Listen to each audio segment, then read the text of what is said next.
For advertisements, please contact 8125893028. మా mail ID maxtvtelugu@gmail.com. Max TV భక్తి ప్రేక్షకులకు నమస్కారం.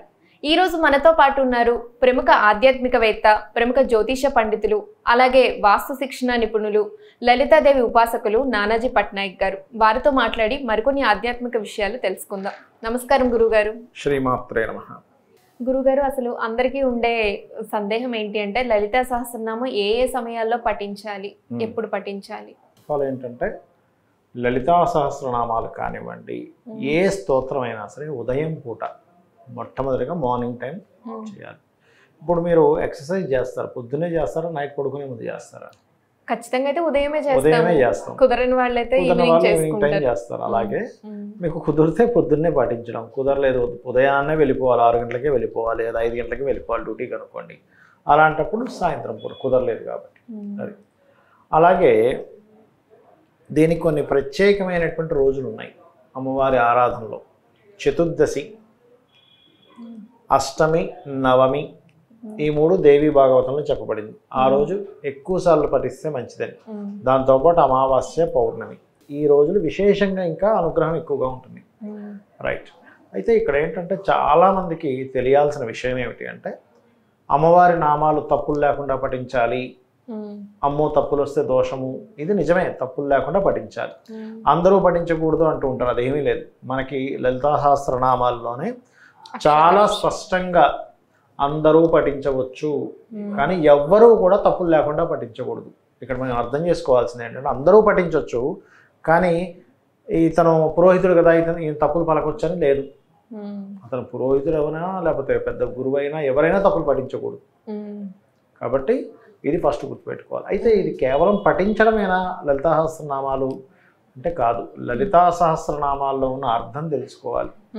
అర్థం తెలియడం వల్ల ఏమొస్తుంది అంటే ఒక విషయం చెప్తాను చూడండి. ఇప్పుడు మీరు ఉన్నారు, ప్రతి ఒక్కరికి ఉన్నటువంటిది ఏమిటి, ఏదో తెలియని ఒక డిప్రెషన్, అనుకున్నది అవ్వట్లేదు అనేటువంటి బాధ, ఇంకోటికి ఏదో నాకు రావాల్సింది ఇంకోటికి పోయింది అనేటువంటిది ఒక నిరుత్సాహము, అవునా కదా?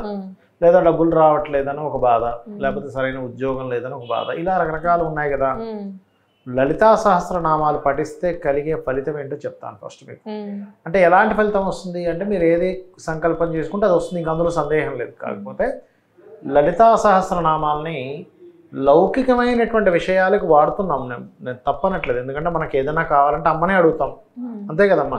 దాహం వేసింది, అమ్మ నీళ్ళు కావాలి, ఆకలి వేసింది, అమ్మ అన్నం పెట్టు, లేకపోతే ఇంకొంచెం ఏదైనా తీ పదార్థం, అమ్మ లడ్డు తయారు చేసి అడుగుతున్నాం. అలాగే అమ్మవారిని అడుగుతున్నాం, ఈశ్వరుని అడుగుతాం. అయితే ఇక్కడ ఏంటంటే అమ్మని కేవలం నీకు ఏది కావాలో ఇవ్వడానికే నువ్వు అమ్మగా గుర్తిస్తున్నావా, నీ కన్న తల్లి అని గుర్తిస్తున్నావా? రెండు డిఫరెన్స్ ఉన్నాయి. కేవలం నాకు ఇది ఇస్తుంది కాబట్టి అమ్మ అనుకుంటే మీకు తల్లికి మీకు రిలేషన్షిప్ ఈజ్ ఇంకా అక్కడ నథింగ్.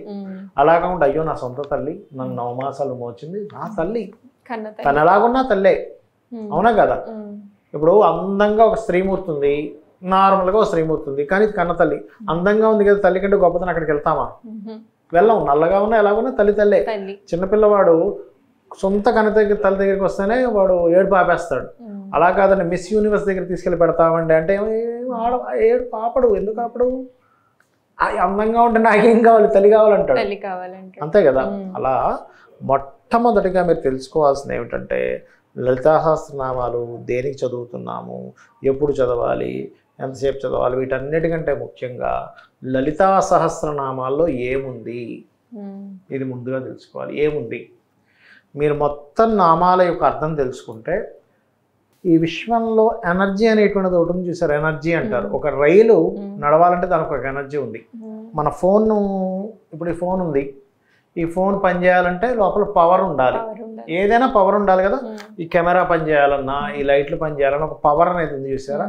ఆ పవర్, ఆ ఎనర్జీ, ఆ శక్తి ఎవరైతుందో ఆ శక్తి స్వరూపిణి అమ్మవారు. మనం మాట్లాడుతున్నామని, ఇప్పుడు నేను మాట్లాడుతున్నాను, ఎలా మాట్లాడుతున్నాము అంటే ఇక్కడ నుంచి ఒక శక్తి అమ్మవారు, కింద నుంచి మూలాధారం నుంచి శివశక్తులు అంటే అమ్మవారు అయ్యవారులు వచ్చి ఇక్కడ కనెక్ట్ అవ్వడం వల్ల ఇక్కడ నుంచి మనకు మాట వస్తుంది. అంటే మన లోపల ఏ శక్తి ఉండి మనల్ని మాట్లాడిస్తుందో, ఏ శక్తి ఉండి మనల్ని చూసేలా చేస్తుందో, ఏ శక్తుల్ని మనకు వెనక్కినిస్తుందో, ఏ శక్తి ఈ ప్రాణాన్ని నిలిపేలా చేస్తుందో దట్ ఈజ్ అమ్మవారు. లోపల ఉన్న శక్తి ఈజ్ అమ్మవారు. బాహ్యంగా కనబడేటువంటి పదార్థం అంతా కూడా ఈశ్వరుడు. ఇది మీకు అర్థమైతే అర్థమవుతుంది. మనం వింటాం, పేపర్లో చూస్తాం, లేకపోతే మన గ్రంథాల్లో చదువుతాము, శాస్త్రాల్లో చదువుతాము, ఏ గురువు గారు చెప్తారు, వింటాం. కానీ దాన్ని నిజము మీ మైండ్లో కంప్లీట్గా అది నిజమని చెప్పి పాతుకోవడానికి కొంత సమయం పడుతుంది. అది ఎప్పుడైతే మీకు తెలిసిపోయి అది ఎప్పుడైతే నిజమని మీ బ్రెయిన్ పూర్తిగా నమ్మి ఇదంతా ఈశ్వరమయం, ఇందులో ఉన్న శక్తి అంతా అమ్మవారిమయం అని మీకు ఎప్పుడైతే తెలుస్తుందో అప్పుడు మీకు లలితా సహస్రనామాలు పూర్తిగా అర్థమైనట్టు. అప్పుడు ఏమవుతుంది, ఇప్పుడు మీరున్నారు, మిమ్మల్ని ఆఫీస్లో ఎవరో చులకనగా మాట్లాడారు. కానీ ప్రతి మనిషిలో లోపల ఉన్న ఆత్మస్వరూపంలో లలితా సహస్రనామాల్లో ఉంటుంది. ఏమిటి? సహస్రారాంబుజారూఢ సుధా సారాభివర్షిణి తటిల్లతా సమరుచి షట్చక్రోపరి సంస్థిత. అంటే సహస్రారంలో సుధాసార వర్షం కురిపిస్తూ అమ్మవారు ఉంది. ఒక తటిల్లతా సమరుచి షట్చక్రోపరి సంస్థిత, ఒక మెరుపు తీగలాగా షట్చక్రాల చుట్టూ తిరుగుతుంది గిర్రున, అదొక వర్క్ చేస్తున్నట్టుగా. ప్రతి చక్రాల్లోని పెటల్స్లో కొన్ని దేవతా స్వరూపాలు ఉన్నాయి. అది నిజము అని చెప్పి నమ్మినప్పుడు మనిషిని అలా చూస్తాడు. ఒక మనిషి ద్వేషంతోనో కోపంతోనో చూడడు. ఇప్పుడు ఒక పటం ఉందమ్మా, ఆ పటం మీద బొమ్మ వేసింది, వెంటనే మనం దాన్ని కాలుతో దంతామా? అమ్మమ్మ కాలు తగిలిందంటే కళ్ళకు మొక్కుకుంటాం, అవునా? కేవలం కరెన్సీ నోట్ ఇది లక్ష్మి అని భావిస్తే కింద పడితే కళ్ళకు ముట్టుకుంటున్నాం, అవునా? లక్ష్మీదేవి అని ఆ కరెన్సీ అనిపిస్తే. మరి అలాంటప్పుడు శాస్త్రం చాలా స్పష్టంగా, అయ్యా నీ శిరస్సు మీద, ప్రతి ఒక్క ప్రాణిలో శిరస్సు మీద అమ్మవారు ఉంది, షట్చక్రాల చుట్టూ తిరుగుతుంది, ప్రతిదీ కూడా లోపల దేవతలు నడిపిస్తున్నారు అన్నప్పుడు అవతల వాళ్ళ మీద నువ్వు చులకన భావం కానీ కోపం కానీ ద్వేషం కానీ పెట్టుకో. ఇంక నువ్వు మనిషి మీదే కాదు, ఏ ప్రాణి మీద పెట్టుకోవు, ఏ వస్తువు మీద పెట్టుకో, దేన్ని చులకనగా చూడవు, భక్తిగా ప్రేమగా చూస్తావు. అది లలితా సహస్రనామాలు చెప్తున్నాయి. అది ముందుగా తెలుసుకోవాలి మనం. అంతేగాని ఈ నామాలు వాళ్ళు చదవకూడదు, వీళ్ళు చదవకూడదు, ఇంకోళ్ళు చదవకూడదు అని చెప్పి ఇది పెట్టడం కాదు. ఇప్పుడు ఇవాళ రేపు ఏమైపోయిందంటే ఒకరు ఎవరో చదువుతారు, ఇంకోళ్ళు వెంటనే వీడియో పెడతారు, వీళ్ళు చదవమంటున్నారు, చదవకూడదు. దాన్ని మీనింగ్ తెలుసుకోవడం, అదేంటో అర్థం చేసుకోవడం, ఇది కావాలి ముఖ్యంగా మనకి. ఎవరో చదవగానే వెంటనే ఇంకో వీడియో ఇంకోలో పెట్టేసి వీళ్ళందరూ చదువుతారు, వీళ్ళు చదవకూడదు, మీకు తెలుసా అని ఒక వీడియో, అది కాదు పెట్టాల్సిందే. అమ్మవారంటే ఎవరో తెలుసుకోవాలి, భగవంతుడు అంటే ఎవరో తెలుసుకోవాలి, భగవత్ శక్తి అంటే ఏంటో తెలుసుకోవాలనేటువంటి దాని మీద అవగాహన పెంచుకోవాలి మనం. ఏ రోజు చదవాలి, ఎన్ని గంటలకు లేచి చదవాలి, ఇవి కాదు. అసలు అంతా ఏమిటి, విశ్వం అంతా దేంతో ముడిపడి ఉంది? ఈశ్వరుడు అంటే ఎవరు? స్థానువు అంటారు. ఈశ్వరుని స్థానువు అంటే కదలడానికి వీలు లేకుండా నిండిపోయి ఉన్నట్ట. కదలడానికి వీలు లేకుండా నిండిపోయి ఉన్నట్టు ఎలా నిండిపోయి ఉన్నాడు? వాయువు రూపంలో ఆయన ఉన్నాడు, వాయులింగం, అంతే కదా. అగ్నిలింగం, అగ్ని రూపంలో అందరిలో అగ్నిగా ఆయనే ఉన్నాడు.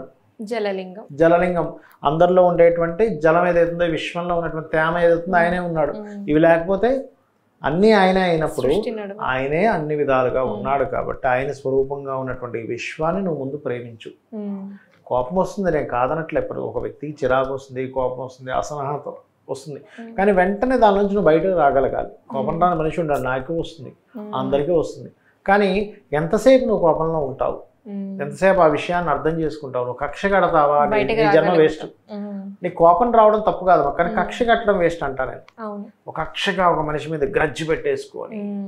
ఇవన్నీ పోవడానికి లలితా సహస్రనామాలు. అరే ఇదంతా ఈశ్వర స్వరూపం రా, ఇదంతా అమ్మవారి స్వరూపం రా, నీకు అర్థం అవ్వాలి. అది కావాల్సింది. చక్కగా తెలియజేశారు. చేసుకోవచ్చు. శ్రీమాత్రే నమః.